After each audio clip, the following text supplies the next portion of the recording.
Good afternoon, everybody. Welcome to the LinkedIn Lunch live stream. Hopefully every Tuesday and Thursday, though it has been a little over a week since we had any live stream, actually, just due to some um, interesting changes and developments in my life over the last week. So, just different things coming up that had made me have to cancel. So, I apologize that it's been since last Tuesday since we were able to, or a week ago, last Tuesday, since we were able to go live for the LinkedIn stuff, and then also on Saturday, something came up right at the beginning of the live stream, and so I had to shut that down. So hopefully, you all didn't forget I existed. Everything is fine. There's no real issues or anything like that, but Tuesday especially, I wanted to make sure and vote, and it just kind of worked out. I was on a call for work for later than I thought I was going to be, so I ended up having to push that back further. So I didn't want to rush to try to get here and get everything running and do it short. So we are here live today. So hopefully, generally every Tuesday and Thursday at 1 p.m. Central United States time. We are jumping on here, taking a look at LinkedIn posts. As always, if there's somebody that you think I should follow on my LinkedIn profile, specifically designed for this, not necessarily my personal one, but if you have somebody that you think I should follow, put them in the chat, put them in a comment, stick them in the Discord channel on our Discord server, and I will follow them. I will take a look at the article if I feel like it's something that's worth mentioning, or if I need to research it, I might have to research it some to give you my opinion on that. I don't know everything, so that's just the reality. Even though I've been doing this for almost 20 years, I still don't know everything there is to know. And quite frankly, nobody does. But some people online definitely know a lot more than me. So hopefully you find them as well as finding me here on YouTube. So if you are watching live, jump in the chat, say hello. Join me and Ian. Oh, and Dimitri. So we've got a couple people in here already. So if you're watching live, jump in and say hello. Good to see you. Yeah, good to see you, Dimitri. It's been a long time. I think you were building cabinets, I think, right? If I remember correctly. Are you still doing that? Oh, New York. You weren't in New York before, were you? Oh, it's been 8 months. I don't remember anymore. so, so if you are watching, oh, okay. Well, it's hard to remember everybody, especially when you leave me like that. No, good to have you back. Nice to see you again. And again, if you're watching live, jump in the chat, say hello. I'd love to interact with you because, again, it's not just about me telling you my opinions based on these articles. And again, remember, that is just my opinions based on my experience. Doesn't mean I'm right or they're right if we disagree. It's just my opinion. So hopefully you take that with a large grain of salt. And so feel free to jump in, share your opinions, because I'd love to hear your opinions on the things that we look at, and get your feedback, your experiences. If you've experienced something that we're talking about here on LinkedIn, and so yeah, that's what this is for interaction really more than anything. So hopefully it's enjoyable and helpful to you on your journey as a junior developer or mid-level senior developer, wherever you're at in your development journey. Hopefully it's helpful to you as we take a look at some of these LinkedIn posts and articles.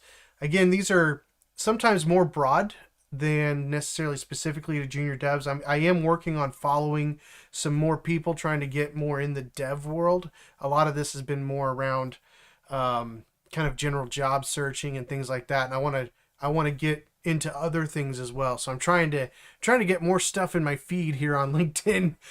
So again, if you have anybody that you recommend, especially in the world of development on LinkedIn, certainly shoot me their profile in one of those multiple ways you can get a hold of me, and I'll make sure we take a look at it. All right. So I wanted to take a look at this one first today. This is actually from a couple days, or from yesterday. And it's kind of funny. I actually didn't plan this, but I literally just grabbed a shirt from my dresser without really looking at it. I just put it on. And it just happens to kind of go with this first post, party like it's 1776. So yeah, little political here. So most of you know that I try not to be too political. I try to kind of avoid some of that stuff, but I think this post is good. It's a good reminder of some realities here, especially if you're looking for a job and things like that, and even just not just even looking for a job, but just thinking about your career in general and how people perceive you. So he starts off here. He says, on this historic day. So yesterday is when this was posted, and obviously yesterday was the day after elections. So we had elections on Tuesday here in the United States. If you're not in the United States and you're watching, so we had our elections, and pretty interesting results. I'll be honest with you, it was not as close as I thought it would be, just because of the way that the country kind of is these days, with a lot of division over a lot of different things. And again, that's not the goal of this live stream. I'm not going to go into that. Obviously, I have my personal views, and I try not to push those necessarily. Although obviously, I think most of you probably know I'm also a pastor, so some of that stuff's going to come out probably in the way I talk about ethics, especially when it comes to work and things like that. So it is what it is. But on this historic day, really it was referring to yesterday, so Wednesday, the day after the election, when we really found out, unless you were willing to stay up very late like I was, we really found out kind of how everything looked like it was falling, as far as the results here. And the reality is there's a lot of people that are really, really excited right now. There's a lot of people that are really, really upset right now. And honestly, there's a lot of people that I think are just glad that it's over, and somewhat indifferent to what actually happened. But in times of great change like this, and in times of a lot of back and forth and reactions, I've got friends who I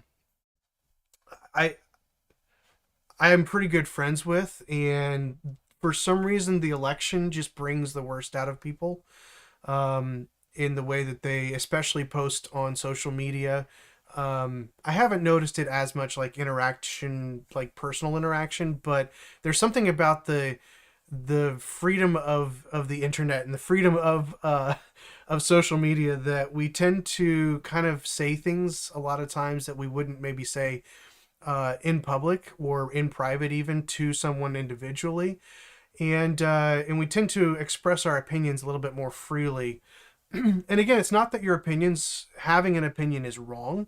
It's not that it's wrong for you to express your opinions. The reality that I think he's trying to pull out here is that how you manage that has an impact on the way that other people perceive you. And that it's not necessarily fair, but it is reality. And I think we have to be able to, at some point, separate those two things. At some point, you have to be able to separate what is fair versus what is reality. Reality isn't always fair. It doesn't line up the way that we think that it should. So while we, especially here in America, we have the right to be able to say whatever we want generally, but it's important to understand that just because we have that right and that freedom, that doesn't mean there's no consequences for it, especially relationally or even in the job market when you're looking for a job. So what he's reminding people of here is, as we look at the things that have changed here over this last election cycle, and the way that everybody's responding to it, either positively or negatively,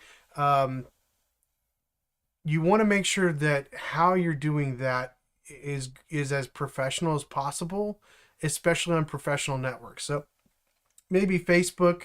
Um, I'll be honest with you. As an employer, I've never gone and looked at anybody's Facebook account to see what type of person they are. I'm sure there are companies that do that.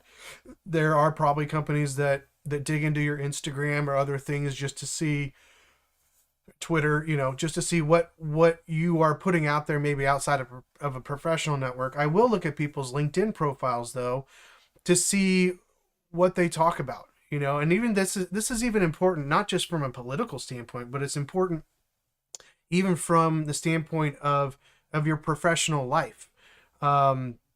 When you leave a job or when you get let go from a job, how do you handle that? Do you go on LinkedIn and write a bunch of posts about the company that just lets you go, or do you go on LinkedIn and maybe you don't name the company, but you make it very clear how you feel about something? Feelings generally get us in trouble when it comes to posting on social media, when it comes to responding to things well. Typically we respond better when we take time to pause and think about what it is that we're going to say, how we're going to respond. And especially here, I like the fact that he called out LinkedIn, right? He's like, everything you read on social media, in particular LinkedIn. That's absolutely true. Because again, I'm only looking at LinkedIn for when I'm looking at people, unless they have like a specific website or something for their portfolio. I'll look at that sometimes.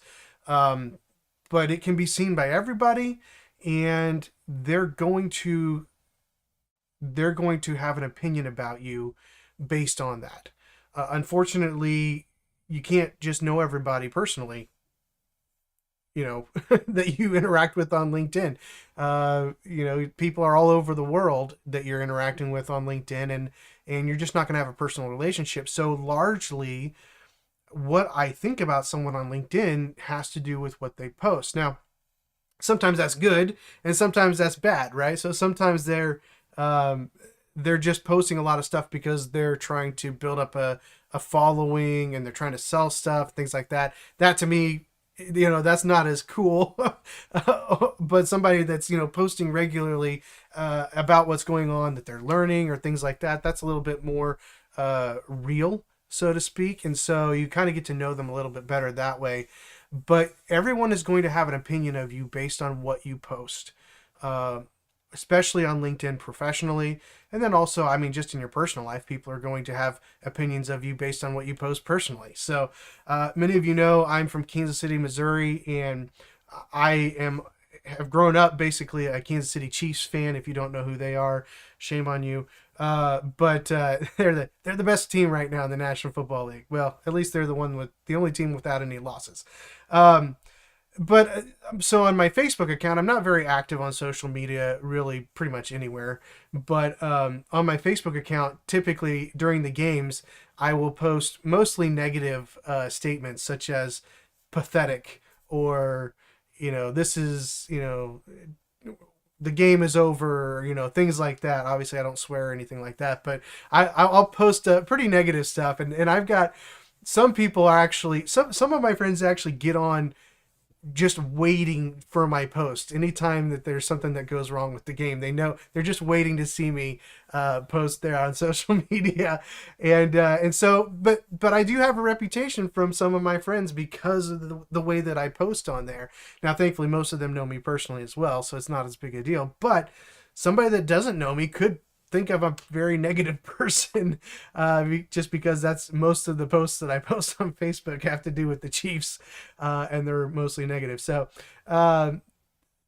what you do online, what you do in social media shapes people's opinion of you. And especially if you're looking for a job, they're going to impact how that company views you.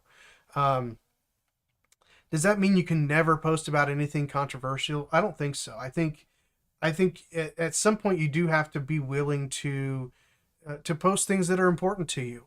But you just need to know that is going to affect how people view you. All right. So again, sorry, I talked about that for probably way too long, but I think it's important. Especially, we're in a time where right now in the United States, there's a lot of upheaval politically, emotionally, and people are going to take to even professional networking platforms like LinkedIn with opinions and things that are they're going to be something that somebody may use to not hire you, and you'll never know that probably.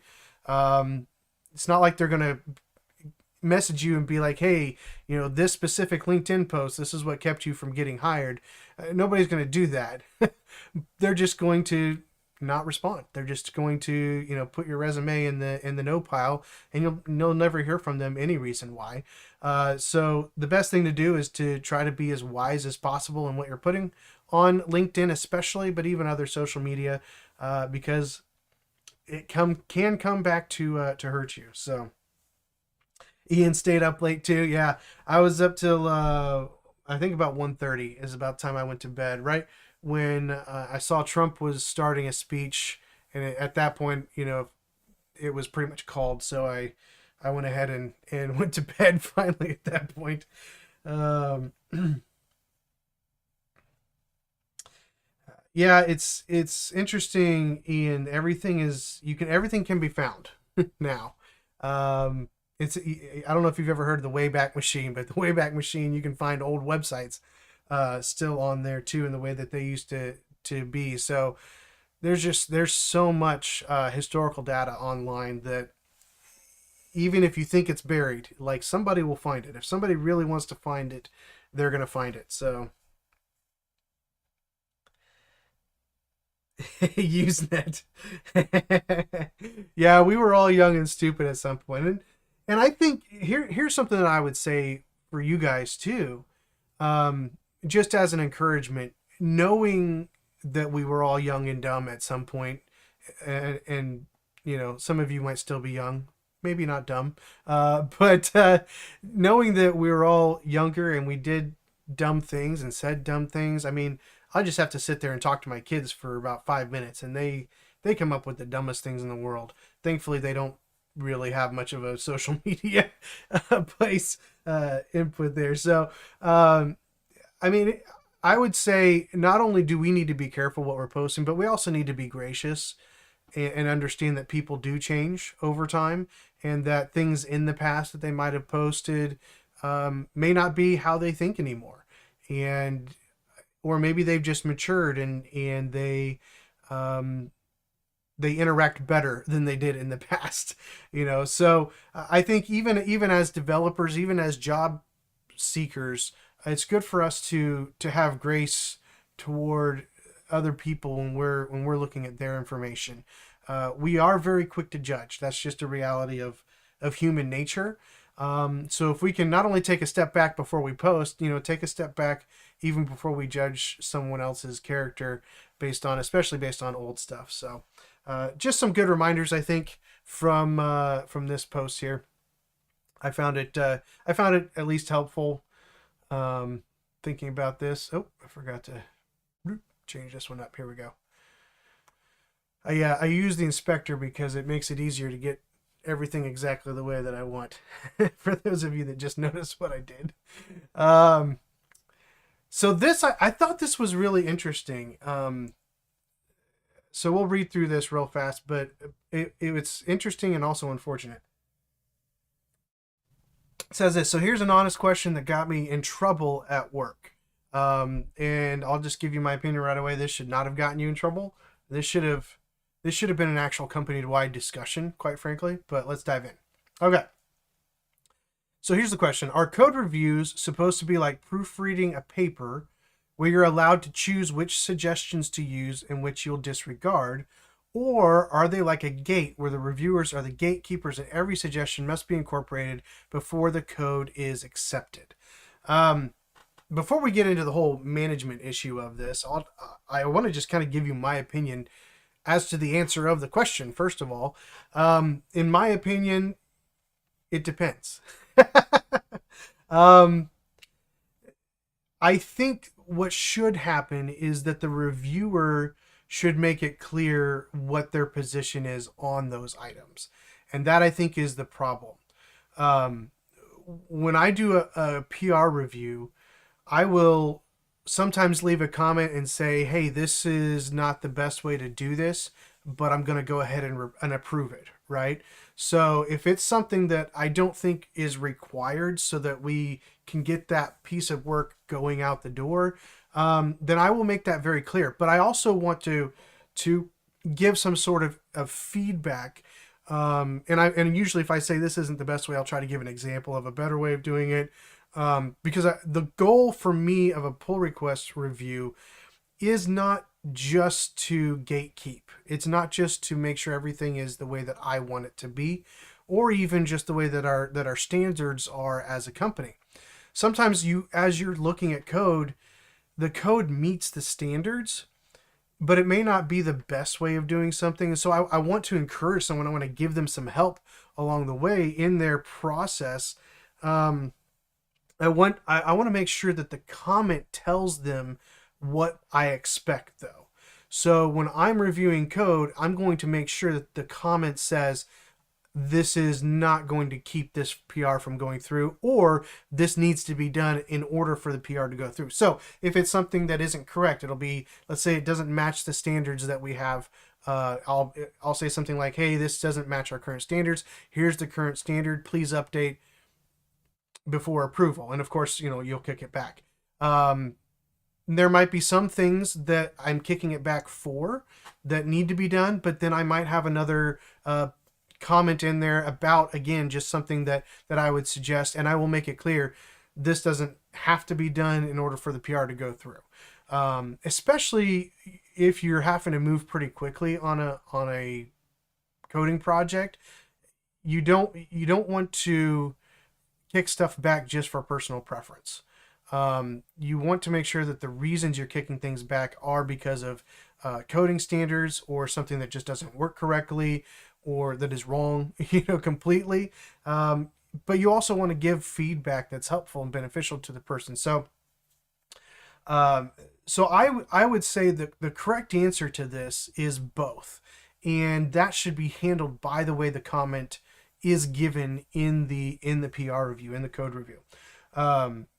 So that to me is the right way to do a pull request. So for example, if anybody wants to jump on the Deep Pockets project and look at some of the PRs that are up and share your opinions, obviously there are certain things that we are doing specifically. There are certain things that are open to interpretation, that are open to letting people do things the way that they want. So just as a guide for you, if you want to leave a pull request review, certainly follow that structure, right? Make it clear in your comments if it's something that has to be changed, or if it's something that's just a suggestion or just a help for the future. So that's the way that it should be done, in my opinion. Now, let's move on to the problem.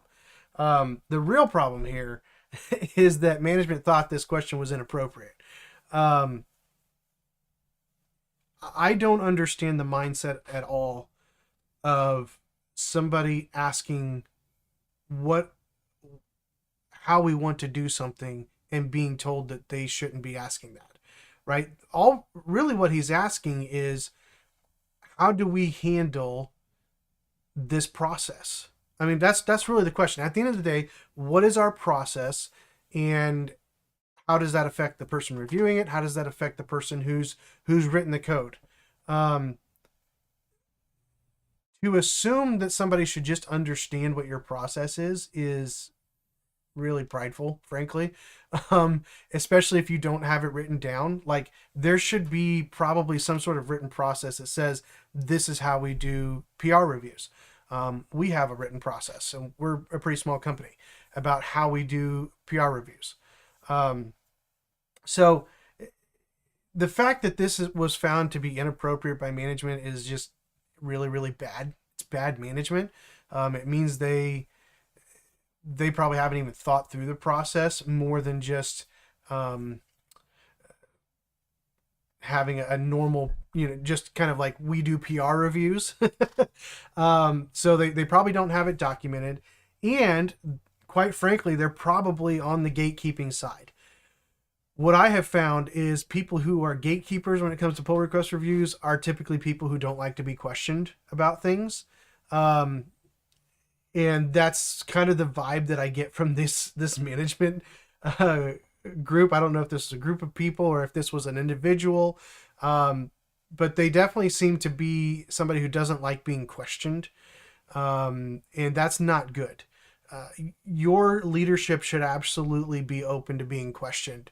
Um, the employees that are under me should have every right to question the decisions that I have. Now, that they shouldn't be argumentative about it, because at the end of the day, if I have seniority and the right to make those decisions, then that's my role and that's my right, and that's what I do, right? So the argumentative side of that is a no-go. But asking a question to try to understand the process or the procedure should never be downplayed. In fact, I would rather somebody even ask a question about something that's documented, so that I can then point them to the documentation. They know where to go next time they have a question, because that means that they're actually thinking about it. That means that they're trying to be proactive. People who don't ask questions and just do stuff, they're probably not thinking about why they're doing the things that they're doing and whether or not that is the way that we want to do things as a company. So this is just overall really, really bad management, quite frankly. And he says, I thought the question was fair because it's only natural for people to disagree when you need to have a way to determine who wins, right? Yeah. And again, for me, like, that also depends on the structure of the pull request review process, right? So if you've got peers looking at each other's pull requests, that is going to be more of this who wins situation, versus if you have somebody who's a level above, who has more ownership of the project from like a lead standpoint or something like that, that they win generally, unless there's a good argument from the developer. So I think there's a lot wrong with the process in probably it's not documented, but in how those code reviews are being done, in who's probably doing the code reviews. Again, there's nothing wrong with peer reviews, but you need to have a documented process for that. So a peer should only be able to gatekeep if it's based off of requirements, right? Or if it's based off the fact that it doesn't actually do what it's supposed to do, what the ticket says that it's supposed to do. So that's actually it. The problem is not with the code reviews. It's the problem is with the procedures, the lack of communication of the procedures, and probably a management person or group of people who don't like being challenged, and that's never a good thing. Good leadership is challengeable. It doesn't mean they're always going to take your challenge or take your side, but they should at least be open to feedback and open to communication and other ideas. Otherwise, they're probably not going to go very far as a company, quite frankly. But yeah, so I thought this was interesting. Let's see. Yeah, that is a really odd question for me to get in trouble for, Ian. I mean, to me, that just goes back to the attitude of management, right? Yeah, that's true. If the code has the correct output, but it can break if it doesn't match the framework or the framework changes. Yeah, so like there are reasons why you absolutely should kick it back. But you need to explain that, right? You don't that should all be part of that process where you explain, this is why I'm kicking it back, not just this is bad code or I disagree with this, right? So when you frame your response, you frame your comments in your PR review, that's the opportunity to handle all of this without it really becoming an issue. Because a PR review should not be a point of contention. It should be a point of multiple people moving forward to make the project better. And the idea that someone feels like they have to win in a PR review is also another problem with the culture, right? So a PR review process shouldn't be a winning proposal. It should be a working together proposal to get the product out the door the best way possible. So anyway, I thought that was interesting. Hopefully maybe a little bit helpful for you when you think about doing PR reviews. or when you might deal with somebody like this. Asking for feedback on if they just gatekeep would be helpful. Hopefully they don't respond as badly, as poorly as this management group did. So let's take a look here. Next one. I didn't want to do that one yet. Let's see. Okay, I thought this was really interesting. I've heard things about this. I've never seen anything, and there is like a video here. So I'll show you the video here in just a second. Um, but it says this: almost seen it all in 16 years in the tech recruitment world. Today I had a first though. This recording was taken just before I confronted the person attending a screening call and ended the conversation. Okay, so what's going to happen here is this is going to be so obvious and egregious that he literally confronts them, which is awesome. But anyway, it says, I'm all for giving everyone a chance when applying for a role, but this call just felt wrong.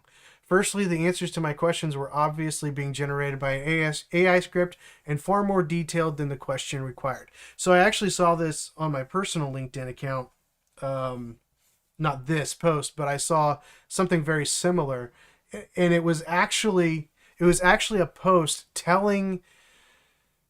basically encouraging people, I think it was specifically junior developers, encouraging them to do what this person is getting upset about, right? So the idea here is somebody is using an app like ChatGPT or something like that and listening to the question that's being sent over a video call. And as it's listening to the question, it's providing answers, information. But one of the more obvious tells of AI is that it does go into detail way more than a normal person does. Especially the nitty gritty details and the verbose explanations. So that's kind of like that first flag right there. With it being far more detailed than the question required. But what's really disturbing is not only that this happened, but the fact that the other day I saw somebody I think it was on LinkedIn, actually promoting this, like telling people how to do this and showing them the AI. Maybe it was an ad for that AI company, I don't know, but actually showing them like the video call and the AI information and talking on the reading through the things. I think it's at least disingenuous to do something like that, and at most it's just flat out ethically wrong. I would lean towards the ethically wrong because I'm hiring you. I'm not hiring ChatGPT or Claude AI or whatever other thing that you're using. I'm hiring you, and I'm hiring not just you in your knowledge. I'm hiring you and how you deal with questions and how you deal with problems. And if I can't get a real read on the way that you interact with people, if I can't get a real read on the way that you interact with questions that you might not understand or might not know the answer to, that's why sometimes you have weird questions in interviews. It's not necessarily a high psychological thing, but it does give you some insight into how people handle unexpected stuff, right? And how they filter through that and how they respond to it. Because especially as developers, we run into things that we don't expect all the time. In fact, I was really happy to jump on here today because I've been fighting with something in the code base for one of my clients, and I needed a break. So I was really happy to have a break here and jump on and kind of talk about something different. But we're constantly running into things that we haven't seen before, things that we have to try to figure out. And when you're interviewing, getting some of those questions that you're not ready for is a good thing, because it actually gives the interviewer an opportunity to see how you interact with that, whether you get frazzled easily. Maybe you feel frazzled, but you can contain it, right? And the way that you actually interact with them in a phone call, hopefully either, whether it's over the phone or a video chat or in person, all that stuff goes into what they think about you. So if you are using some sort of AI answering process, um, they're not really getting the real you, and that could be a huge problem later on if you do move forward in the process. Um, and that's where this kind of second part is even worse in that regard. So it says, secondly, the person on the call was using a new filter, not for the background, but for some sort of deep fake facial AI generated technology. Um, it's again, it kind of had a tell here, right? So fortunately, it was pretty buggy and the mouth rarely moved, but I'm sure with time this tech will become harder and harder to spot. And I think that's the problem right there, is that eventually it will be harder for us to tell as interviewers what if this person is really who they say they are. Um, I'll show you the video here at the end once we go through this, but it is kind of funny looking. But if you're using AI technology not only for that but also for faking who you are, like I don't understand. I don't understand that concept. Um, yeah, I get that people judge on lots of different things, but at the end of the day, you've got to be who you are, because who you are is the person that people are going to interact with on a day-to-day basis when you're in the job. So if you're looking at some of those posts that are kind of promoting this type of interviewing process, please don't do it. Not just for the sake of the interviewer, but you're wasting their time. You're wasting your time at the end of the day, because as he says down here, I don't really know what the end game is for this person. How will they pass 3 to 4 rounds of interviews? Well, I absolutely hate this reality. Unfortunately, a lot of companies have multiple rounds, and yeah, that's going to be a lot of work. And what happens when they've seen this AI person, and then you get the job and you're not that person? If you think that you're not going to be let go because of that, you're just lying to yourself. So don't manipulate the process. Be who you are in the interview. Be professional, right? So hopefully you're professional. Be professional, but be you. Don't try to fake who you are or change who you are to try to give a better presentation of yourself. Be who you are. Be professional you in your presentation, but be you in the way that you respond to questions and the information that you know. Be willing to say you don't know something.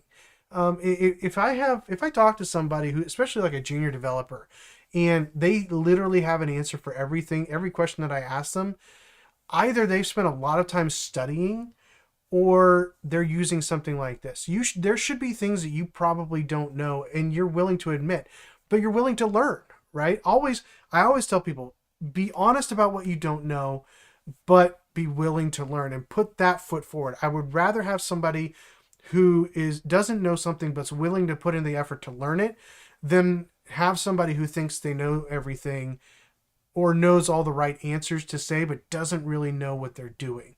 Because the first one can be taught. The second one probably is just looking for an easy job or looking to get through the interview process as easily as possible. The interview process is there for a reason. It's there to help you know where you stand, and it's to help us as employers know whether you're a good fit and more than just your knowledge. So using these types of technologies are really, they're not good for you and they're not good for the company. He says it's kind of thrown me for a bit. And you can kind of see his screen when he's looking at it. He's going to be the one on the right. It's definitely throwing him off. He's just kind of like, what is going on here? So he's like just sharing to raise awareness. So please, again, the reason why I'm talking about this is because I literally saw a post promoting this type of stuff. So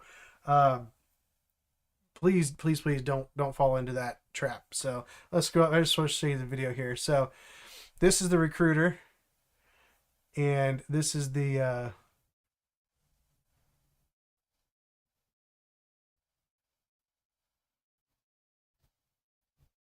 video here. That is just it's just crazy. Like even without sound, you can tell it's like something is not right. You know.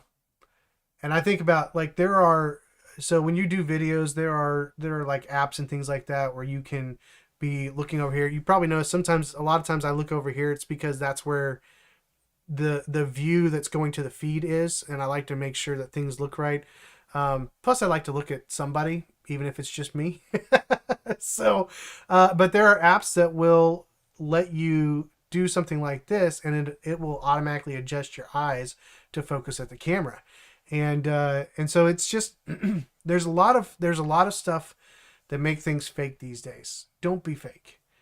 Don't be fake, because being fake is not going to help you in the long run, and it's not going to help your job search in the long run either. So don't be fake. All right. Let's see what else here. Okay, this one I thought was interesting. Excuse me. Need some water or coffee. This one's another video. I'm not going to really go through the video itself because it's long and I don't want to play it. Okay, so here's the statement. Think your boss is the reason why you're not getting promoted?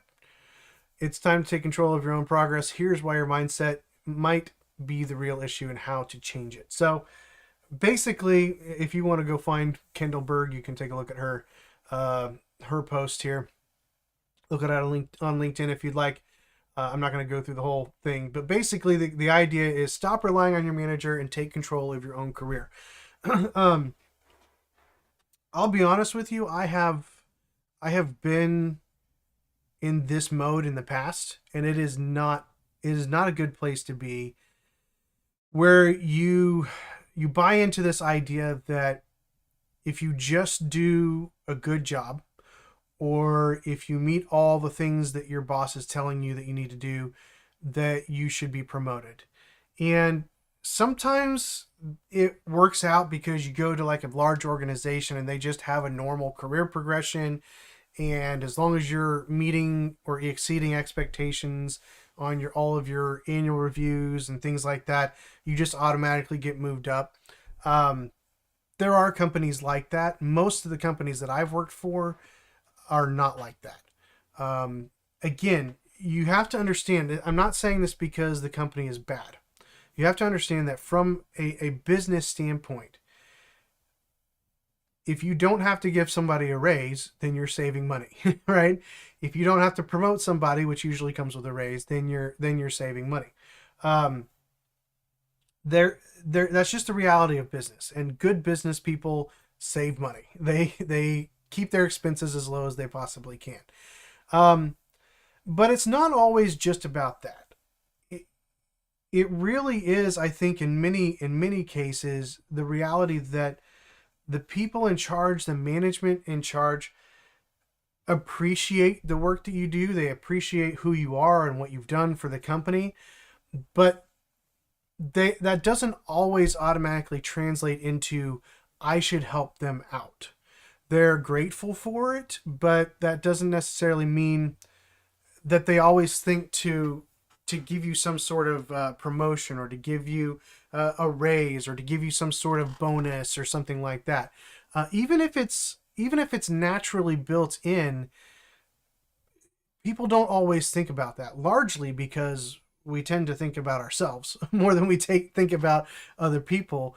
But it's pretty rare in my experience to have a company where the leadership proactively pursues helping you move up the ladder in your career. Now, again, in my experience, a lot of that is because I've worked for smaller companies where there isn't a massive career progression, and where the bottom line is tighter, just because it's a smaller company, and so just because your manager doesn't seem to be fighting for you when it comes to raises, or when it comes to moving up into positions from a junior to a mid to a senior to a lead, or whatever that looks like in your company, it's not necessarily that they're working against you. And I think that's the important thing to remember. It's not necessarily that they don't like you, or that they're not wanting to see you succeed. More than likely, it's just that they're not even thinking about it.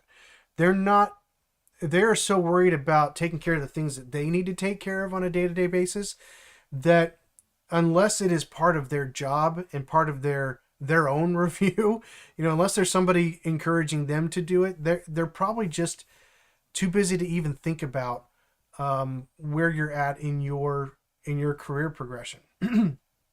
Thankfully, in the company that I work for, that is less of a problem. In fact, even in our discussions internally, from a management perspective, we've had discussions about where people were at and making sure that we do pursue helping people in their in their career and in their revenue, right? So we do have those discussions, and thankfully it is something that is important. But even with the importance that we've put on it, it still isn't perfect, right? It still may not be as much or as frequent as people may want, right? So even though it is something that we are conscious of and want to be proactive in, that doesn't mean that we always are, because we're busy and things fall through the cracks. And if you are not fighting for your career, you're probably not going to be in a position where somebody else is going to fight for you. So it really is important that you understand that it's not necessarily that the manager doesn't like you, doesn't want to see you promoted. It could just be that that's not really their job, maybe, or they just don't think in those terms when they're interacting with you or when they're thinking about you. So you need to be proactive in those discussions. I've had multiple conversations with developers in multiple organizations about this issue of asking for a raise. That's something that you need to be proactive in. You need to be, first of all, you need to be ready to explain why you need it. And frankly, even if it's just the reality of where you're at in your life, whether you just got married or whether you've got, your 8th kid on the way or something like that, whatever that is, I mean, those are realities. You have higher expenses. You need to be able to earn the income that you need to do that. That doesn't guarantee that you'll get a raise, but you need to be able to communicate why you need a raise. And life issues is a valid reason to ask for a raise. But you also need to, if possible, kind of be able to share why you think you should get that raise or why you think you should get that promotion. There should be things that you have done for the company or ways that you have met expectations or even exceeded expectations, and be able to communicate that effectively when you ask. And you have to actually ask. You have to actually interact with your boss. And maybe that starts with your manager. Maybe that has to be with somebody above your manager. Maybe it's somebody even outside of the management group. I remember the first time that I asked for a raise, the way the company was set up, I did have actually multiple layers of people ahead of me, but those managers had nothing to do with your promotions and had nothing to do with your pay scale. They were literally just there to manage the different aspects of the job. And so when I went to ask for a raise, I actually had to go to the human resources department, HR, which the lady that was doing was very nice. But that was a little weird because, I didn't know what the process was. I actually asked my manager what the process was for that. And they told me. And so I had to go to HR to actually go through that. So you need to ask, because you need to know what the process is. It may not even be your direct manager who's the one that has anything to say about that process. They didn't even talk to my manager. They basically said, well, the only way to do that is to give you a promotion. And that's what they did. I had been there for like a year and a half at that point, and, had met all the expectations. Thankfully, I didn't have to give a whole lot of reasons. I think largely because I was pretty underpaid for my position. So it was easier for them to give me what I was worth at the time. But that's the thing. is you're gonna have to fight for yourself a lot of times, and so you need to be prepared for that, and you need to put in the effort and be willing to have the uncomfortable conversation that you need to have. So it's not fun, but it's something that you need to take control of for yourself. You are the one that's in control of your career, whether that's staying at the job that you're currently at, or moving on to a different job, or asking for a raise, or asking for a change in position, whatever that looks like. At the end of the day, you're the one that controls that. Um, and if you don't control it, you might get lucky, and somebody else will want to promote you, and they'll think about that, or you might not, and you're going to be stuck in the same job at the same pay for a lot longer than you should be. So you need to you need to take control of that yourself. Sorry, there's this fruit fly. It's driving me crazy, and it just crawled across the camera on my phone there. So made me laugh. All right, let's see. We could probably get one more in here before we have to shut it down. Yeah, we'll go with this one.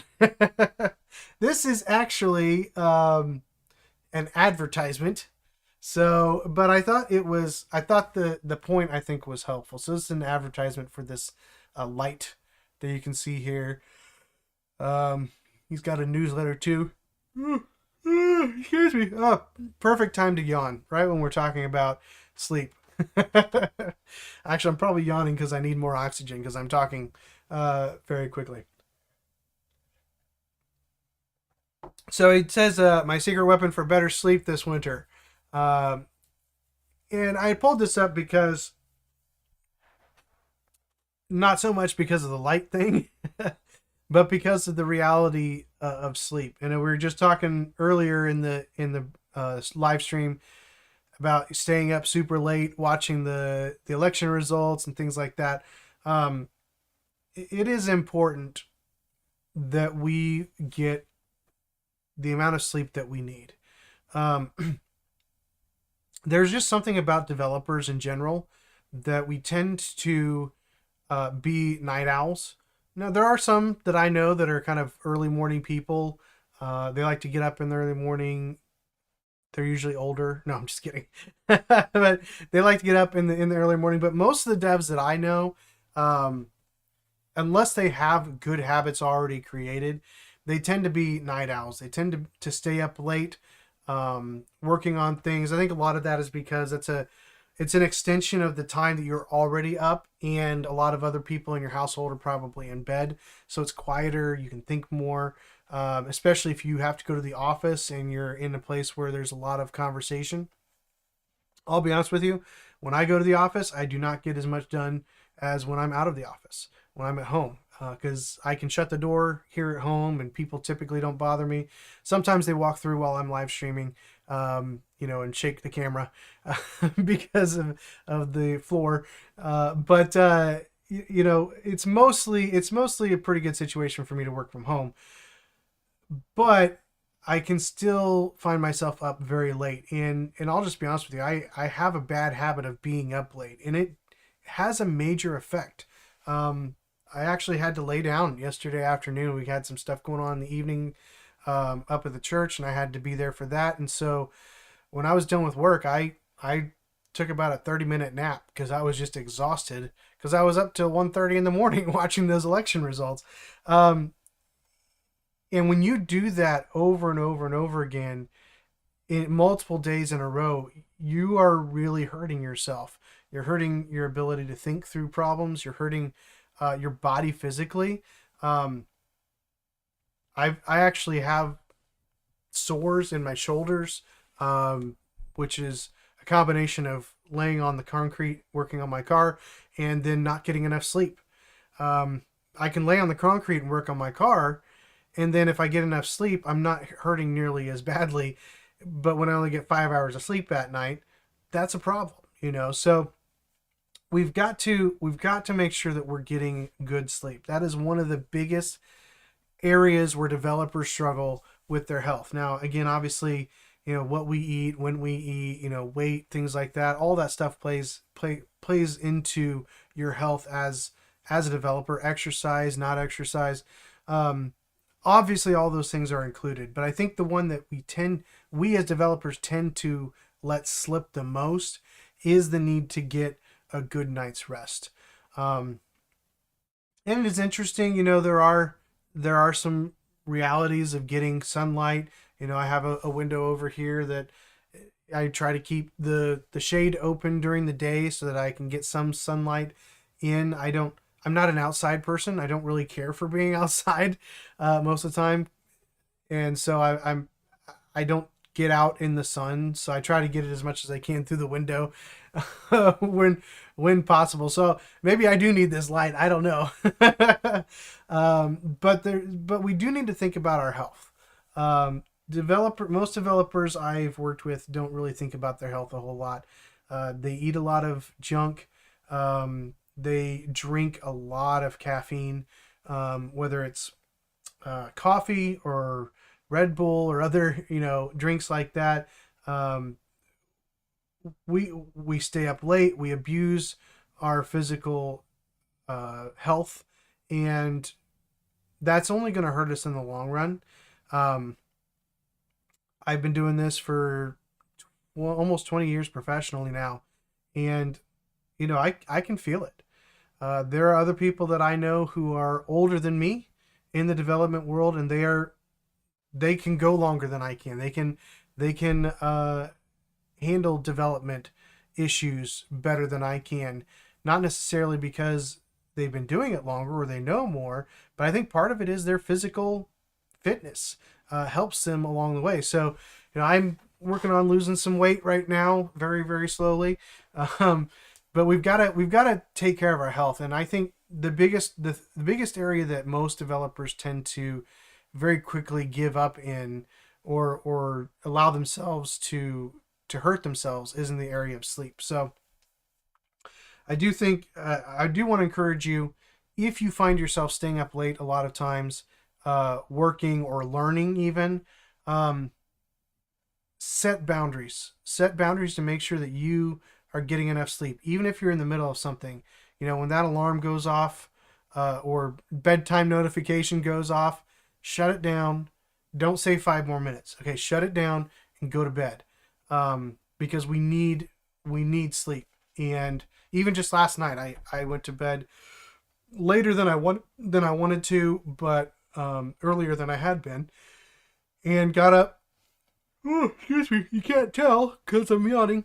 And got up at a little bit later time than I had to, and I feel much better today just having a little bit more of a normal sleep pattern, even though I've been dealing with some more difficult stuff than I dealt with yesterday. I feel better today, largely because I got a good amount of sleep. So definitely encourage you, not necessarily by this light, although you can if you want, but I definitely encourage you to consider, especially sleep, but your health overall in general, and make sure that you're able to do the job that you enjoy here, based on not just your physical health but your mental health. And especially mentally, sleep is probably the number one thing that's going to help you in that process. Yeah, Dimitri says sleep is the most important thing to you in the long run. Absolutely. Ian says take a walk and think about a problem you're solving. That can go a long way. Yeah, absolutely. When you get up and move physically, I can't tell you how many times I've gotten up and just gone downstairs to get some more water or something like that, or some more coffee, and the solution comes to me, or another possible solution comes to me. There is a reality of movement that stimulates thought, because you get your blood, heart pumping faster and the blood moving faster and all those things. So absolutely. Yeah, I have heard that sitting for a long time is the new smoking. Um, I'm not ready to give it up though. So, uh, take 5 minutes to write down your current thought process before stopping. Yeah. Oh, that's a very good point, Ian. If you are in the middle of something, yeah, keep track of where you're at. Make sure you commit something so that you don't lose it in case your computer dies or something like that. But yeah, leave a commit. Put the notes in your commit so it's in your history and you have that, or write it down on a piece of paper so you know what it is that you need to do. So absolutely, I think those are great things to keep in mind. As always, get the sleep though. Take the time to go to bed. If you need to take melatonin or something else to help you get into that habit, do it, because sleep is going to be the number one thing that helps you have a longer development life cycle during the day and a longer career over time. So anyway, thanks for jumping on, guys. Hopefully some of this was helpful to you, or at least interesting. Or maybe you think I'm an idiot. So either way, hopefully you enjoyed it to some degree. Thanks for jumping on. Dimitri says, I used to wake up at 5 and study for 2 hours before my family wakes up. I heard from doctors there's no late owls, only really early birds. Nice. Yeah, exactly. So it's probably what we should be doing, not what we typically do, at least not what I typically do, but uh, hopefully we can change together over time. So thanks for jumping on, guys. I got to get back to work. So maybe you do too, maybe you don't, but have a great day. And I will see you all hopefully this coming Saturday as we take a look at the Deep Pockets project again, and then take a look at some other thoughts that I have. I don't remember what they are off the top of my head, but I had something prepared last Saturday, and we'll take a look at that. But I will see you all again on Saturday at 10 a.m. So have a good day. Maybe, if I can find my logo. Here we go.